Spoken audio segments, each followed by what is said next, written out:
മറ്റേ ഡയലോഗ് കൊടുക്കണം. പിന്നെ കൊടുക്ക്. ഞാൻ ഉണ്ടാക്കി പിടിച്ചടി. എന്തായി കാണിക്കണത്? എന്താ കാണിക്കുക?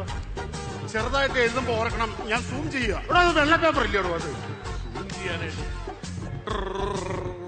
ഓ കീടി തലയിൽ.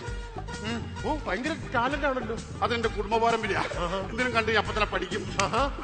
ഈ നോക്കി പറയുന്നത് കുഴപ്പമുണ്ടോ? ഒരു കുഴപ്പമില്ല തന്നെ. രാത്രി ഈ ഡയലോഗ് പറയുമ്പോ പറഞ്ഞ് അവസാനിക്കുമ്പോ വടി, ആ വടി ഒന്ന് എടുത്തോട്ടെ. ഇവിടെ ഒരു വടി കിടപ്പുണ്ടാവും. ആ വടി എടുത്തിട്ട് മുട്ടിന് താഴെ ഒറ്റയടി. അതാണ് നമ്മുടെ സീൻ കേട്ടോ. ഓക്കെ അല്ലേ? ഈടോ ഞാൻ പിന്നെ എന്തിന് നിൽക്കണതാണ്.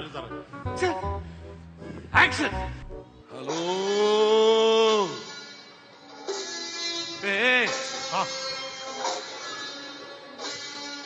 36 വർഷമായി ഞാൻ ബിവറേജിൽ.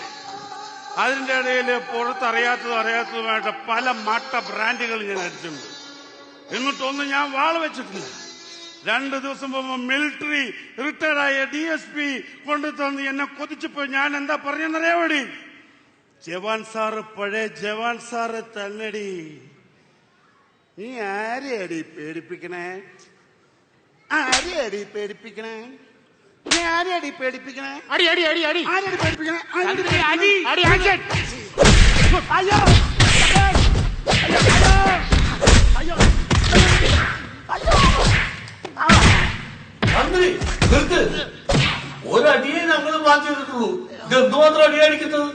നിങ്ങൾ പ്ലാൻ ചെയ്തതേ ഒരടിയായിരിക്കും. പക്ഷെ ഞാൻ കൊടുത്ത ബാക്കി അടിയെല്ലാം വർഷങ്ങളായിട്ട് ഞാൻ കൊടുക്കാൻ വേണ്ടി പ്ലാൻ ചെയ്തിരുന്ന അടിയാണ്. പിന്നെ വേറൊരു കാര്യം, ആവശ്യമില്ലാതെ ഭാര്യമാരെ തല്ലുന്ന ഭർത്താക്കന്മാർക്ക് ഇതൊരു പാഠമായിരിക്കും. തന്നെ എവന്റെ കൂടി പറഞ്ഞുതരാം. ഈ ചാന്ദ്രി കാട് കയറാൻ